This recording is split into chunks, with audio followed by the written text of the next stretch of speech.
আসসালামু আলাইকুম রহমতুল্লাহি ওয়া বারাকাতুহু। বিসমিল্লাহির রহমানির রহিম। আলহামদুলিল্লাহি রাব্বিল আলামিন ওয়াসসালাতু ওয়াসসালামু আলা আশরাফিল আমবিয়া ওয়াল মুরসালিন নবিয়িনা মুহাম্মাদিন ওয়া আলা আলিহি ওয়া সাহবিহি আজমাইন, আম্মা বা'দ। আল্লাহ সুবহানাহু ওয়া তাআলার দরবারে লাখ কোটি শুকরিয়া আদায় করছি, যিনি আজকে আমাদেরকে জুবাইল দাওয়া এন্ড গাইডেন্স সেন্টারের ক্লাস কক্ষে আমাদের সাপ্তাহিক ইসলাম শিক্ষা কোর্সে উপস্থিত হওয়ার তৌফিক দান করেছেন। এই জন্য আমরা সকলেই আল্লাহ সুবহানাহু ওয়া তাআলার দরবারে অবনত মস্তকে কালিমাতুশ শুকর আদায় করি আলহামদুলিল্লাহ। অতঃপর সালাত সালাম এবং অবারিত শান্তির ধারা বর্ষিত হোক প্রাণপ্রিয় নবী মুহাম্মদ রাসূলুল্লাহ সাল্লাল্লাহু আলাইহি ওয়াসাল্লামের প্রতি। আসুন আমরা প্রিয় নবীর প্রতি হৃদয়ের সবটুকু আবেগ, ভালোবাসা এবং উচ্ছ্বাস মিশিয়ে সালাত সালাম পেশ করি সাল্লাল্লাহু আলাইহি ওয়াসাল্লাম।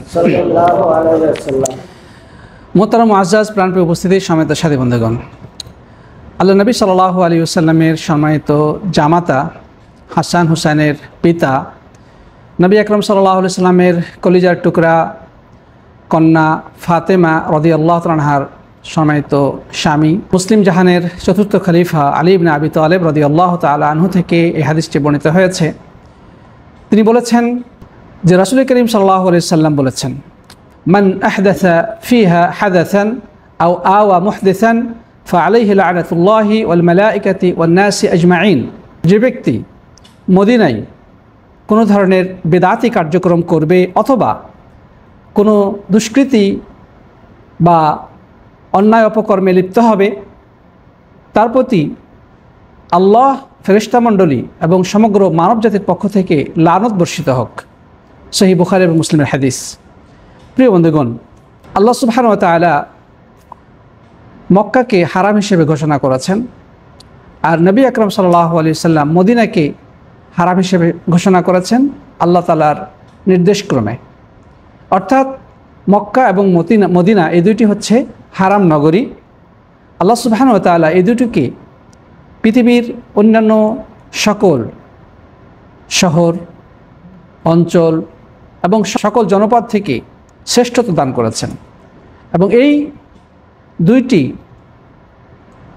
শহরে এমন দুইটি মসজিদ রয়েছে, আল্লাহ সুবহানাহু ওয়া তাআলা এই মসজিদে সালাতের মর্যাদা অনেক গুণ বৃদ্ধি করেছেন পৃথিবীর অন্যান্য মসজিদের তুলনায়। যেমনটি আমরা জানি, কেউ যদি মক্কার হারাম সীমানার মধ্যে সালাত আদায় করে, তাহলে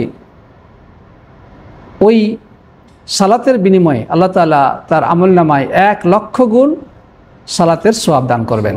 সুবহানাল্লাহ। আর মদিনার ক্ষেত্রে আল্লাহ নবী সাল্লাল্লাহু আলাইহি ওয়াসাল্লাম যেটা বলেছেন যে মদিনার মসজিদে কেউ যদি সালাত আদায় করে, তাহলে তা মক্কার হারাম ছাড়া পৃথিবীর অন্য যে কোনো মসজিদের তুলনায় 1000 গুণ সওয়াব বেশি হবে। সুবহানাল্লাহ।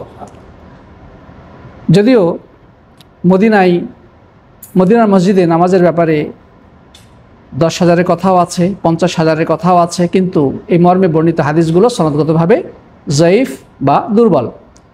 বরং বিশুদ্ধতম হাদিস হচ্ছে 1000 গুণ সওয়াব বেশি হবে। সুতরাং এটাই হচ্ছে বিশুদ্ধ কথা। আল্লাহ নবী সাল্লাল্লাহু আলাইহি ওয়াসাল্লামের জন্ম হচ্ছে মক্কায়, তার মৃত্যু কোথায়? মদিনায়। মদিনাতে আল্লাহ নবী সাল্লাল্লাহু আলাইহি ওয়াসাল্লামের কবর রয়েছে। সাহাবাগণ মক্কায় নির্যাতিত নিপীড়িত হয়ে আল্লাহ নবী সাল্লাল্লাহু আলাইহি ওয়াসাল্লামের নির্দেশক্রমে তিনি সহকারে একে একে মদিনায় পাড়ি জমিয়েছিলেন। সেখানে তারা বসবাস করেছেন। মদিনা থেকেই বিশ্বব্যাপী ইসলামের বিজয় বার্তা ছড়িয়ে পড়েছে। আল্লাহ নবী সাল্লাল্লাহু আলাইহি ওয়াসাল্লাম তার নবুয়তি জিন্দেগির দীর্ঘ 10টি বছর মদিনায় কাটিয়ে অবশেষে সেখান থেকেই তিনি তার রবের দরবারে পাড়ি জমিয়েছেন। এই মদিনার নাম ছিল ইয়াসরিব। কি ছিল? ইয়াসরিব। কিন্তু আল্লাহ নবী সাল্লাল্লাহু আলাইহি ওয়াসাল্লাম মক্কা থেকে মদিনায় হিজরত করার পরে এই শহরের নাম পাল্টে রাখা হয় মদিনাতু রাসূলিল্লাহ সাল্লাল্লাহু আলাইহি ওয়াসাল্লাম, যে আল্লাহ রাসূলের শহর। কি বলা হয়? আল্লাহ রাসূলের শহর। এর আরও অনেক নাম রয়েছে, যেমন তবা, আরেকটা নাম হচ্ছে তয়্যিবা ইত্যাদি। তো যাই হোক, এই মদিনার মর্যাদা অপরিসীম। কিয়ামতের পূর্বে দাজ্জাল পৃথিবীতে সব জায়গায় ভ্রমণ করার মতো আল্লাহ তাআলা তাকে ক্ষমতা দিবেন, কিন্তু মক্কা এবং মদিনার মধ্যে প্রবেশ করার ক্ষমতা আল্লাহ তাআলা তাকে দিবেন না, অর্থাৎ দাজ্জাল কখনোই মক্কা মদিনায় প্রবেশ করতে পারবে না। প্রিয় বন্ধুগণ, নিঃসন্দেহে মদিনা বিশ্ব মুসলিমের হৃদয়ে এক অনন্য আসনে আসীন একটি শহর, সম্মান এবং মর্যাদাপূর্ণ একটি শহর। এই শহরের পবিত্রতা রক্ষা করা, এই শহরের মান মর্যাদা রক্ষা করা প্রত্যেকটি মুসলিমের জন্যই অপরিহার্য দায়িত্ব। প্রিয় বন্ধুগণ, আল্লাহ নবী সাল্লাল্লাহু আলাইহি ওয়াসাল্লাম এই মদিনার মর্যাদা উল্লেখ করতে গিয়ে বলেছেন, মান আহদাসা ফিহা হাদাসান আও আওয়া মুহদিসান ফাআলাইহি লানাতুল্লাহি ওয়াল মালায়েকাতি ওয়ান নাস আজমাইন। যে ব্যক্তি মদিনায় কোনো অঘটন ঘটাবে বা বিদআতি কার্যক্রম করবে এবং কোনো দুষ্কৃতিকারীকে অথবা বেদাতকারীকে আশ্রয় প্রশ্রয় দিবে, তার প্রতি আল্লাহর পক্ষ থেকে, ফেরেশতামণ্ডলীর পক্ষ থেকে এবং সমগ্র মানবজাতির পক্ষ থেকে লানত বর্ষিত হোক। প্রিয় বন্ধুগণ, মদিনার হারামের মধ্যে কোনো ধরনের অঘটন ঘটানো, বেদাতি কার্যক্রম করা, এটি কাবিরা গুনার অন্তর্ভুক্ত। আর যেহেতু আমাদের আলোচ্য বিষয় ছিল কাবিরা গুনাহ সম্পর্কে, আমরা ধারাবাহিকভাবে 100 কাবিরা গুনাহ নিয়ে আলোচনা করছিলাম, তো সেই ধারাবাহিকতা অনুযায়ী আজকের আলোচ্য বিষয় এটাই। প্রিয় বন্ধুগণ, এই হাদিসে যেটা বলা হয়েছে, আল্লাহ নবী সাল্লাল্লাহু আলাইহি ওয়াসাল্লাম বলেছেন, মান আহদাসা ফিহা হাদাসান। যে ব্যক্তি মদিনার মধ্যে কোনো দুষ্কৃতি করবে বা অঘটন ঘটাবে বা বেদাত করবে, বা মদিনায় যে ব্যক্তি দুষ্কৃতিকারীকে বেদাতিকে আশ্রয় প্রদান করবে, তো এখানে দুইটি বিষয়। মদিনায় অন্যায় অপকর্ম করার অর্থটা কি? আলেমগণ এর 3 ধরনের অর্থ বলেছেন। 1 নম্বর অর্থ হচ্ছে যে মদিনায় যে ব্যক্তি বিদআতি কর্মে লিপ্ত হবে, শরীয়তের মধ্যে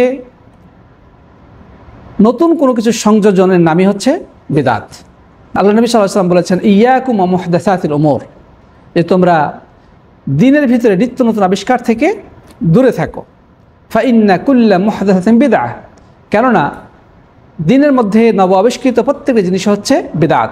ওয়া কুল্লা বিদআতিন দালালাহ ওয়া কুল্লা দালালাতিন ফিন্নার, প্রত্যেকটি বিদআত হচ্ছে ভ্রষ্টতা আর প্রত্যেকটি ভ্রষ্টতা পরিণতি জাহান্নাম। নাউজুবিল্লাহ। তিনি আরেক হাদিসে বলেছেন, মান আহদাসা ফি আমরিনা হাযা মা লাইসা মিনহু ফাহুয়া রাদ্দুন। সহিহ বুখারী হাদিস, মা জানা আয়েশা থেকে বর্ণিত। যে ব্যক্তি দ্বীনের মধ্যে নতুন কোনো কিছু আবিষ্কার করবে, যে ব্যাপারে আল্লাহর পক্ষ থেকে বা রাসূলের পক্ষ থেকে কোনো ধরনের নির্দেশনা নেই, সেটা অবশ্যই পরিত্যাজ্য বা প্রত্যাখ্যাত। এটার নামই হচ্ছে বিদআত। তো বিদআত হচ্ছে এমন একটি অপরাধ, যেই ইবাদতের মধ্যে বিদআত প্রবেশ করবে ওই ইবাদতটাকে নষ্ট করে ফেলবে। আল্লাহ নবী সাল্লাল্লাহু আলাইহি ওয়াসাল্লাম বিদআতের ব্যাপারে অনেক সতর্কবাণী উচ্চারণ করেছেন। যারা বিদআত করবে, কিয়ামতের দিন তাদেরকে হাউজে কাউসারের পানি পান থেকে বিতাড়িত করা হবে। তো যে ব্যক্তি মদিনার মধ্যে কোনো ধরনের বিদআতি কার্যক্রম করবে, তার উপরে লানত বর্ষিত হবে। এটা আরেকটি অর্থ হচ্ছে, প্রিয় সাথী বন্ধুগণ, মদিনার মধ্যে কেউ যদি ফিতনা ফাসাদ তৈরি করে, তার উপরেও আল্লাহ এবং ফেরেশতামণ্ডলী এবং সমগ্র মানবজাতির পক্ষ থেকে লানত হবে। আহদাসার আরেকটি অর্থ হচ্ছে ফিতনা ফাসাদ তৈরি করা। হতে পারে সেটা রক্তপাত, মুসলিমদের মধ্যে পারস্পরিক দ্বন্দ্ব সংঘর্ষ লাগানো ইত্যাদি। মানে যে ব্যক্তি এই কাজগুলো করবে, তার প্রতিও কী হবে? আল্লাহ, ফেরেশতামণ্ডলী এবং মানুষের সমগ্র মানবজাতির পক্ষ থেকে লানত বর্ষিত হোক। তো প্রথমটা হচ্ছে বেদাত। আল্লাহ নবী সাল্লাল্লাহু আলাইহি ওয়াসাল্লাম যেই শহরে বসবাস করতেন, যে শহরে তিনি মারা গিয়েছেন, ওই শহরে কেউ যদি সুন্নাহ বিরোধী কাজ করে, তাহলে অবশ্যই সে লানত পাওয়ার হকদার। আল্লাহ নবী সাল্লাল্লাহু আলাইহি ওয়াসাল্লামের সুন্নাতকে অনুসরণ করার মধ্যে তো মানবজাতির সর্বাত্মক কল্যাণ নিহিত রয়েছে। তার পরিবর্তে সে যদি এখানে দিনের মধ্যে নিত্য নতুন কিছু আবিষ্কার করে, সে তো আল্লাহ নবী সাল্লাল্লাহু আলাইহি ওয়াসাল্লামের শহরে বসে, আল্লাহ নবীর শহরে বসে কেউ যদি সুন্নাহ বিরোধী কার্যক্রম করে, বেদাতি কার্যক্রম করে, তা নিশ্চিতভাবেই সে হতভাগ্য এবং তার উপরে আল্লাহ, ফেরেশতামণ্ডলী এবং সমগ্র মানবজাতি লানত বর্ষিত হওয়াটাই খুব স্বাভাবিক, তাই না? আর দ্বিতীয় যেটা অর্থ বলা হলো, সেটা হচ্ছে মদিনার মধ্যে কেউ যদি এমন ফিতনা ফাসাদ সৃষ্টি করে, যেটার কারণে সমাজে বিশৃঙ্খলা তৈরি হয়, মানুষে মানুষে দ্বন্দ্ব সংঘর্ষ লাগে, রক্তপাত ঘটে, অথবা পারস্পরিক হিংসা বিদ্বেষ ছড়িয়ে পড়ে, তাহলে এক্ষেত্রে এই পরিণতি তার উপরেও প্রযোজ্য হবে। আরেকটি অর্থ আলেমগণ বলেছেন, সেটি হচ্ছে যে ব্যক্তি এমন কোনো অন্যায় করলো, যে অন্যায়ের জন্যে শাস্তিযোগ্য, বা দণ্ডনীয় বিধান রয়েছে। যেমন চুরি করলে হাত কাটা হয়, জিনা করলে রজমের মাধ্যমে প্রস্তর নিক্ষেপ করা হয়, মদ পান করলে তাকে 40 কিংবা 80 দোররা মারা হয়।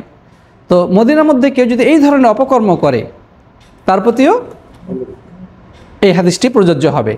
শুধু তাই নয় প্রিয় বন্ধুগণ, এখানে দ্বিতীয় যে অংশটি বলা হয়েছে, যে ব্যক্তি এই জাতীয় লোককে আশ্রয় প্রশ্রয় দিবে, যেমন কেউ হয়তো বেদাতিকে আশ্রয় দিল, বেদাতিকে থাকার জায়গা করে দিল, বা বেদাতিকে সে নিজের বাড়িতে রাখার ব্যবস্থা করলো, এটা দ্বারা কি বোঝায়? সে তাকে সহযোগিতা করলো এবং সে বেদাতের প্রতি খুশি বা সন্তুষ্ট।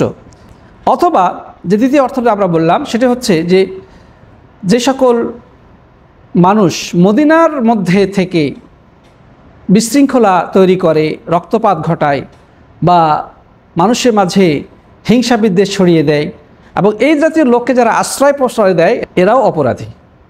অপরাধকারী তো অপরাধী আছেই, এবং যে আশ্রয় প্রশ্রয় দেয় সেও কিন্তু অপরাধী, সেও হচ্ছে সহযোগিতাকারী, এবং সেও সমাজে বিশৃঙ্খলার ক্ষেত্রে সাহায্যকারী হিসেবে গণ্য হবে। 3 নম্বর যে পয়েন্টটি বলা হয়েছে, আলেমগঞ্জ যেটি বলেছেন, সেটি হচ্ছে যে কেউ যদি এমন কোনো অপরাধ করে যে অপরাধের জন্যে শরীয়তে নির্ধারিত হদ বা দণ্ডবিধি রয়েছে, যেমন চুরি, জিনা, মদপান ইত্যাদি। তো যে ব্যক্তি তাকে আশ্রয় দিল, পুলিশ তাকে খুঁজছে গ্রেফতার করার জন্যে, কিন্তু সে তাকে লুকিয়ে রেখেছে, অর্থাৎ শরীয়তের হদ যার উপরে আবশ্যক হয়ে গেছে এমন ব্যক্তিকে যে ব্যক্তি কি করবে? সমর্থন করবে বা এই ধরনের অপরাধীকে মদিনার মধ্যে আশ্রয় দিবে, তাকে গোপন করে রাখবে যেন তাকে শাস্তি দেওয়া সম্ভব না হয়, তাহলে সেও লানতের হকদার হবে। প্রিয় সাথী বন্ধুগণ, এই হাদিসের আলোকে আমরা যেটা বুঝতে পারলাম যে সাধারণভাবে বিদআত ইসলামের মধ্যে জঘন্য কাবিরা গুনাহগুলো অন্তর্ভুক্ত, কিন্তু মদিনার মধ্যে যদি বিদআত করা হয় তাহলে তার অপরাধের মাত্রা আরও বেশি। পৃথিবীর সব জায়গাতেই ফিতনা ফাসাদ সৃষ্টি করা, মানুষের মধ্যে বিশৃঙ্খলা এবং হিংসা বিদ্বেষ ছড়িয়ে দেওয়া, এগুলো অপরাধ। কিন্তু মদিনার মতো আল্লাহ নবী সাল্লাল্লাহু আলাইহি ওয়াসাল্লামের শহরে যদি এগুলো করা হয় তাহলে এই অপরাধের মাত্রা আরও বেশি। আর 3 নম্বর অর্থ যেটা বলা হলো, হদ কায়েম করার মতো অপরাধ যদি কেউ করে, দণ্ডনীয় অপরাধে কেউ যদি লিপ্ত হয়, নিঃসন্দেহে অপরাধ তো অপরাধী, কাবিরা গুনাহ।